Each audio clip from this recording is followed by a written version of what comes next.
नमस्कार मित्रांनो, मुख्यमंत्री माझी लाडकी बहीण योजनेची ई-के-वाय-सीची जी काही मुदतवाढ आहे, ही मुदतवाढ आता झालेली आहे. तर यापूर्वी 18 नोव्हेंबर 2025 पूर्वी सर्व लाभार्थ्यांनी ई-के-वाय-सी प्रक्रिया पूर्ण करावी अशा सूचना यापूर्वी देण्यात आलेल्या होत्या. परंतु गेल्या काही दिवसात आपल्या राज्यात आलेल्या नैसर्गिक आपत्ती आणि इतर अडचणीमुळे मुख्यमंत्री माझी लाडकी बहीण योजनेतील अनेक पात्र भगिनींना ई-के-वाय-सी प्रक्रिया वेळेत पूर्ण करता आली नाही. त्यामुळे सरकारने हा एक महत्त्वपूर्ण निर्णय यामध्ये घेतलेला आहे. लाडकी बहीण योजनेच्या ई-के-वाय-सी करण्याची अंतिम मुदत आता 31 डिसेंबर 2025 पर्यंत वाढवण्यात आली आहे. तसेच ज्या पात्र लाभार्थी महिलांचे वडील किंवा पती हयात नाहीत किंवा घटस्फोट झालेला आहे, त्या लाभार्थी महिलांनी स्वतःचे ई-के-वाय-सी करावे व त्यांचे पती अथवा वडील यांचे अधिकृत मृत्यू प्रमाणपत्र व घटस्फोट प्रमाणपत्र किंवा न्यायालयाचे आदेश याची सत्यप्रत संबंधित जिल्ह्यातील महिला व बाल विकास अधिकारी यांच्याकडे जमा करावे. अशा प्रकारची माहिती मंत्री अदिती वरदा सुनील तटकरे, महिला व बाल विकास मंत्री यांनी आज दिलेली आहे. तर ई-के-वाय-सीची जी काही अंतिम मुदत आहे ही आता 31 डिसेंबर 2025 पर्यंत करण्यात आलेली आहे.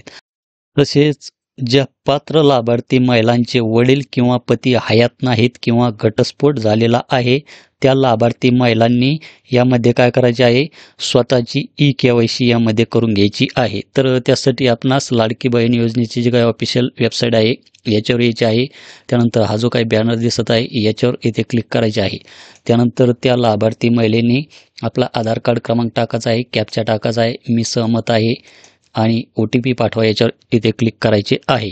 आलेला जो काही OTP आहे हा आपल्या आधार लिंक्ड मोबाईलवर येईल. तर तो आलेला OTP आपणास या बॉक्समध्ये टाकून घ्यायचा आहे आणि सबमिट करा याच्यावर इथे क्लिक करायचे आहे.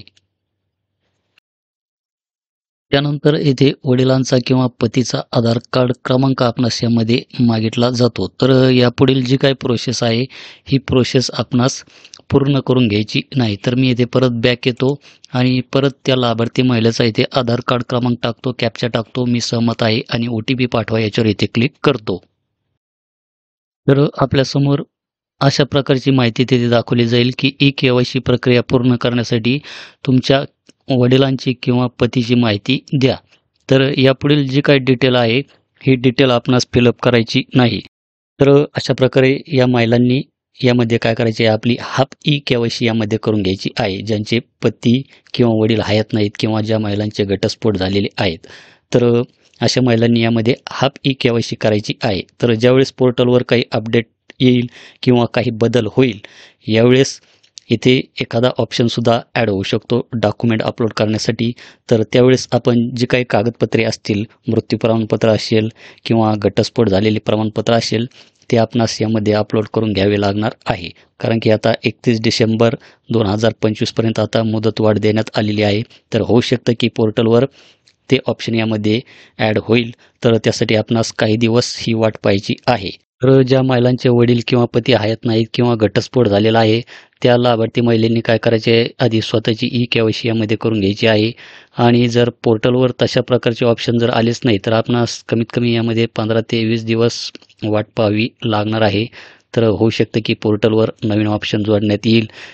जर जोडण्यात आलेच नाही, तर आपणास त्यांचे जे काही मृत्यू प्रमाणपत्र असतील पती किंवा वडिलांचे किंवा घटस्फोट झालेले जे काही माननीय न्यायालयाचे आदेशाची जी काही सत्यप्रत असेल, हे आपणास काय करावी लागणार आहे, संबंधित जिल्ह्यातील महिला व बाल विकास अधिकारी यांच्याकडे ती जमा करावी लागणार आहे, जर पोर्टलवर ऑप्शन आले नाहीत तर.